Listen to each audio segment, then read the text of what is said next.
So I just said goodbye to my parents, and I dropped my Osmo Pocket and I started bawling, crying. I think I'm just like so scared of the Smokies. And then I dropped one of my favorite pieces of gear that I really wanted to take amazing videos through the Smokies on. So I'm just bummed, and because it doesn't work. So anyway, I'm going into the hardest part of the hike so far. Apparently the hardest part of the hike south of New Hampshire. And I just feel like I'm walking into the wilderness.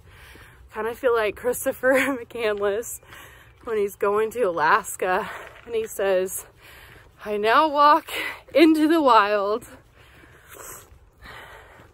Smokies, man. What a trip.